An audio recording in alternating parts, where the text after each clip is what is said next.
오늘 예레미야 39장 말씀을 통해서 말씀을 깨닫는 지혜와 응답받는 기도의 은총이 우리에게 넘치게 될 줄로 믿습니다.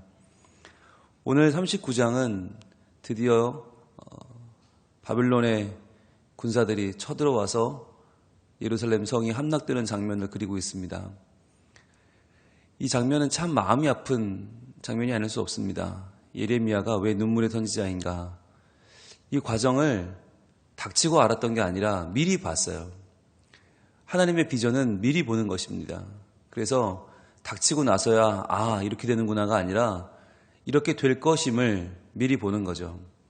그래서 하나님의 마음을 알고 시대를 읽는 눈을 갖는 것은 리더에게는 반드시 필요한 두 가지 덕목이라고 했습니다. 예레미야는 하나님 말씀을 받았고 그리고 시대를 읽는 눈이 있었습니다. 그래서 이 날이 올 것을 알았죠. 그런데 그날이 온다고 올 거라고 계속 외치는데 시드기야 왕은 들은 척도 하지 않고 고관들은 그를 무시하고 때리고 가두고 그를 적대시했습니다. 그런데 결국 이 날이 오고 말았습니다.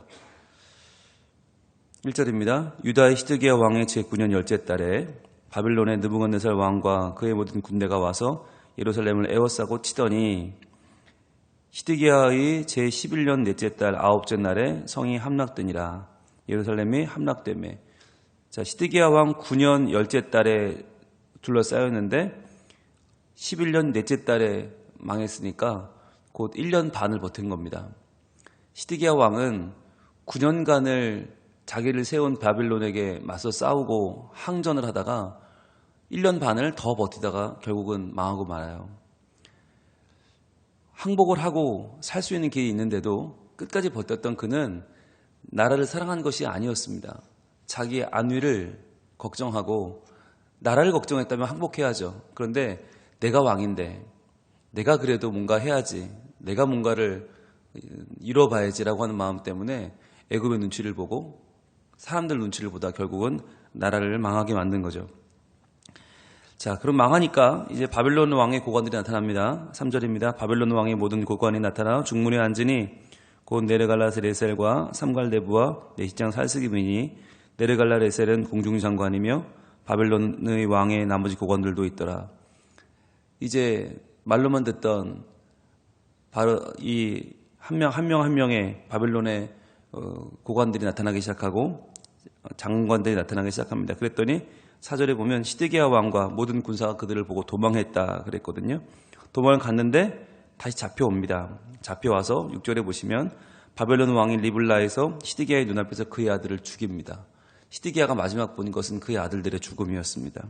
그리고 왕이 또 유다의 모든 귀족을 죽였으며 자기의 중신들이 죽는 걸 봤습니다. 그리고 7절 왕이 또 시드기야의 눈을 빼게 하고 바벨론으로 옮기려고 사슬로 결박했다. 그의 눈을 뽑아버렸다. 여러분, 굉장히 슬픈 일이죠. 하지만 이것은 하나의 상징적인 일이기도 합니다. 왕의 눈이 뽑혔다는 것은 왕이 이미 눈이 멀었다는 거예요. 이미 봐야 할 것을 보지 못했던 거죠. 무엇을 보지 못했습니까? 하나님의 마음을 보지 못했던 것이고 또 시대를 읽지 못했던 것이죠. 그랬던 왕의 눈을 바빌론은 뽑아버리죠. 너의 눈은 있어도 가치가 없다는 거죠. 너희가 믿는다는 하나님, 그분의 말씀도 너는 모르고 이 시대의 정황이 어떻게 돌아가는지도 모르고 눈먼 자처럼 살았던 너의 눈은 필요 없다. 뽑아버린 거죠. 그렇게 그는 마지막 왕이 돼서 바빌론으로 끌려가고 맙니다. 그런 다음에 많은 일들을 또 이스라엘인들은 겪게 되죠. 8월절입니다. 갈대아인들이 왕궁과 백성의 집을 불사르며 예루살렘 성벽을 헐었고, 이렇게 되지 않을 수 있었잖아요. 그런데 버티고 버티다 결국은 불태워지고 헐어져 버렸죠. 결국은 초토화가 됐습니다. 완전히 망했습니다. 여러분, 우리가 하나님 앞에서 신앙을 지킨다고 하는 것이 고집을 부리는 게 아닙니다. 완고해지는 게 아닙니다. 때로는 유연성을 가질 필요가 있습니다. 그래서 하나님의 말씀은 하나님 뭐라고 말씀하시나 주님의 뜻을 구할 필요가 있어요. 무조건 버틴다고 되는 게 아니에요. 오히려 인생이란 필요할 때 잘 구부러질 필요도 있다. 버티다가 부러질 필요는 없는 거죠. 오늘 이 말씀이 우리에게는 너무나 아프잖아요. 예레미야 39장까지 오는 동안 계속해서 하나님은 똑같은 말씀 하셨어요. 항복하면 산다. 버티면 죽는다. 그런데 그렇게 계속해서 반복되어 온 말씀은 하나도 먹히지 않고 결국 그날이 오고 말죠. 여러분, 이게 우리 인생입니다. 우리 인생은요, 몰라서 당하는 게 아니에요. 몰랐는데 죽어보니 지옥이라는 게 있네요? 이런 사람은 아무도 없어요. 누구나 알아요. 죽으면 천국이나 지옥으로 간다는 걸 알아요. 그런데 버티는 거죠. 나는 아닐 거야. 나는 천국 갈 자신은 없지만 난 지옥도 안 갈 것 같아. 그리고 버티는 거예요. 나 같은 사람이 지옥 가면 안 되지.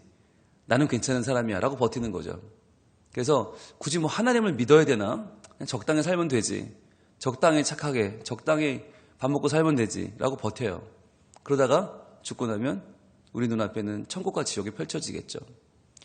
여러분, 이것을 우리가 보면서 하나님의 신실하신 말씀은 반드시 이루어진다. 반드시 이루어진다는 걸 알아야 돼요. 버티는 건 소용이 없어요. 여러분, 내가 얼마나 유한한 존재입니까? 내 뜻을 의지하는 건 아무 의미가 없는 거예요. 그날은 반드시 온다. 심판의 날은 온다. 라고 하는 것을 우리는 기억해야 되죠. 그날에 우리가 눈물을 흘릴지 우리 눈이 뽑힐지 아무도 몰라요. 그러나 지금부터 하나님의 말씀, 하나님의 임재, 하나님의 함께하심을 구하는 것은 매우 중요하죠. 왜냐하면 심판의 날은 동시에 구원의 날이기 때문입니다. 하나님이 심판하시는 그날 하나님을 믿는 자들은 구원을 받죠. 오늘 이 10절 이후에 어떤 내용이 이어지냐면 바벨론 왕이 예레미야를 풀어줍니다. 그전에는 갇혀 있었잖아요. 풀어줍니다. 그런데 풀어주는데 예레미야가 풀려나서 제일 먼저 하는 일이 있어요. 그게 뭔가? 바로 15절입니다. 15절. 예레미야가 감옥들에 갇혔을 때에 여호와의 말씀이 그에게 임하니라 이르시되. 자, 여러분 보세요. 오늘 읽은 본문 1절부터 10절까지 이스라엘이 망하는 그 본문 속에는 한 번도 안 나온 말이 있어요. 바로 여호와의 말씀이 그에게 임하니라. 이 말씀이 안 나와요. 그동안은 계속 나왔잖아요. 계속 임하니라, 여호와의 말씀이다, 여호와께서 말씀하셨다. 그런데 오늘 1절부터 10절 그 망하는 사이에는 한 번도 안 나오거든요. 한 번도 안 나왔던 그 말이 이제 15절에 등장합니다. 여호와의 말씀이 그에게 임합니다. 뭐라고 하시는가? 16절. 너는 가서 구스인 에벤멜렉에게 말하기를 만군의 여호와 이스라엘의 하나님의 말씀에, 또 나왔죠? 만군의 하나님의 여호와 이스라엘의 하나님의 말씀에, 노란색 쳐보시고, 내가 이 성에 재난을 내리고 복을 내리지 아니하리라 한 나의 말이 그날에 내 눈앞에 이루리라. 구스인 에벤멜렉이 누구였어요? 어제 예레미야가 갇혔을 때 그때 시드기야 왕한테 찾아가서 저 사람은 선지자라고, 선지자 예레미야를 구해줘야 된다고 말해서 30명을 내줘서 가서 구해온 사람이 에벤멜렉이잖아요. 구스인 넷이 에벤멜렉. 그 사람한테 가서 하나님 말씀을 증거하는 거예요. 하나님이 하신 말씀이 이루어질 거라고. 17절 여호와의 말씀이니라. 또 나왔죠? 여러분, 하나님 말씀이 이렇게 중요한 겁니다. 한 사람에게 예언하는데 여호와의 말씀이란 말이 무려 4번이나 나와요. 자, 여호와의 말씀이니라. 내가 그날에 너를 구원하리니 내가 그 두려워하는 사람들의 손에 넘겨지지 아니하리라. 내가 너를 구원할 거야. 하나님의 심판은 올 텐데, 재난이 올 텐데 나는 그날에 너를 구원하겠다. 즉 심판의 날이 너에겐 구원의 날이죠. 18절 내가 반드시 너를 구원할 것인즉, 또 나왔어요. 내가 칼에 죽지 아니하고 내가 노략물같이 내 목숨을 얻을 것이니. 왜 그랬을까요? 제일 중요한 말, 이는 내가 나를 믿었습니다. 여러분 노란색으로 한번 표시해 보세요. 이는 내가 나를 믿었습니다. 자, 심판의 날이 어떤 사람에게는 구원의 날이 됩니다. 왜? 하나님을 믿었기 때문이에요. 여호와의 말씀이니라 하시더라. 노란색으로 쳐보시고요. 여러분 지금 이 예레미야가 눈물을 터뜨리는 지점이 여기예요. 예레미야는요, 나라가 망하는 것도 물론 아프지만 그건 미리 봤어요. 너무 마음이 아프지만 여기서 눈물이 터지지 않아요. 그러면 예레미야가 자유케 될 때, 예레미야를 석방해 줄 때 눈물을 흘리나? 그것도 아니에요. 가장 눈물이 나는 부분이 바로 여기였을 거예요. 에벤멜렉, 하나님 편에 섰던 그 사람, 모든 사람들이 이 사람은 죄인이라고 말할 때 선지자 예레미야를 구해줘야 된다고 말했던, 선지자 예레미야를 인정하면서 하나님을 따랐던 이 에벤멜렉에게 하나님이 네가 나를 믿어주었구나. 아무도 나를 믿지 않을 때, 왕도 나를 거부할 때 네가 나를 믿어주었구나. 고맙다 에벤멜렉아. 내가 심판의 날에 너를 구원할 것이야 라고 하는 이 말을 전할 때 예레미야의 가슴은 터지면서 눈물샘이 폭발하지 않았을까요? 왜요? 예레미야가 하나님께 듣고 싶었던 말이 이 말 아닙니까? 아무도 하나님을 믿지 않을 때, 모두가 다 하나님을 거부할 때, 그때 하나님을 믿었던 사람, 이는 내가 나를 믿었습니다. 이 한마디를 위해서 예레미야는 끝까지 믿음을 포기하지 않고 여기까지 달려온 것 아닙니까? 여러분, 재난의 날, 심판의 날은 곧 어떤 날이냐면 누가 하나님을 믿는 사람인지 드러나는 날입니다. 심판의 날에, 기근의 날에, 재앙의 날에 분명히 밝혀질 거예요. 누가 하나님 믿는 사람인지. 그동안은 다 그냥 적당히 비슷하게 믿는 것 같았어요. 그러나 그날에 정확하게 드러난다는 거예요. 여러분, 이 말씀을 들어야 하지 않습니까? 내가 이 심판의 날에 너를 구원하리니, 반드시 구원하리니 이는 내가 나를 믿었습니다. 여러분, 이 한마디, 우리가 하나님을 믿습니다. 하나님을 사랑합니다. 이 한마디가 우리의 고백이 아니라 하나님이 인정해 주시는 그 한마디, 이는 내가 나를 믿었습니다.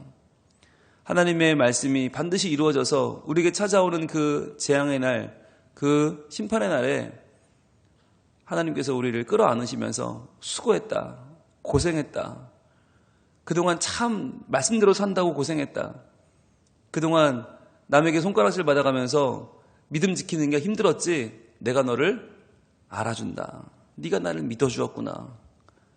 여러분, 우리가 하나님을 믿는다는 것은요, 마지막 날에 하나님이 우리를 믿어주시는 거예요.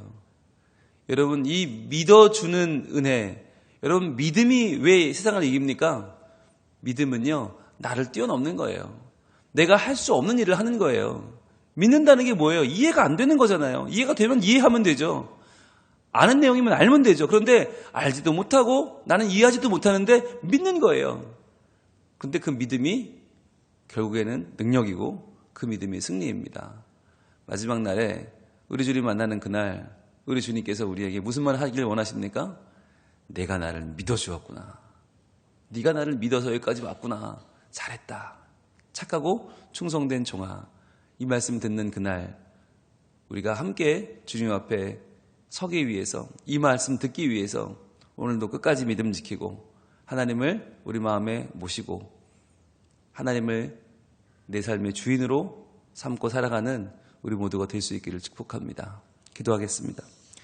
하나님, 하나님의 심판의 날은 반드시 올 텐데 그날에 우리가 하나님도 모르고 말씀도 모르고 세상도 볼 줄 몰라서 눈이 뽑혀 끌려가는 시드기야 왕처럼 되지 않게 하여 주시옵소서. 주님, 그날에 우리가 에벤멜렉처럼 네가 나를 믿어주었구나, 네가 나를 믿어주었구나, 나는 그 믿음 때문에 이렇게 행복하단다, 네가 나를 끝까지 믿어주었던 그 믿음이 이 세상을 아름답게 하는구나, 하나님의 그 칭찬받기를 원합니다. 하나님, 우리 모두가 믿음을 지키게 하시고 오늘도 말씀편에 서게 하시고 하나님을 기쁘시게 하는 복된 하루를 살게 하여 주시옵소서. 내일은 주일입니다. 저희들 오늘 하루도 하나님과 동행하는 거룩한 삶을 살아 내일 예배를 드리며 부끄럽지 않게 하시고 하나님을 내 마음에 모신 자로 행복한 예배, 자유로운 예배, 기뻐하는 예배, 주님과 함께 동행하는 예배를 드리게 하여 주시옵소서. 예수님 이름으로 기도합니다. 아멘.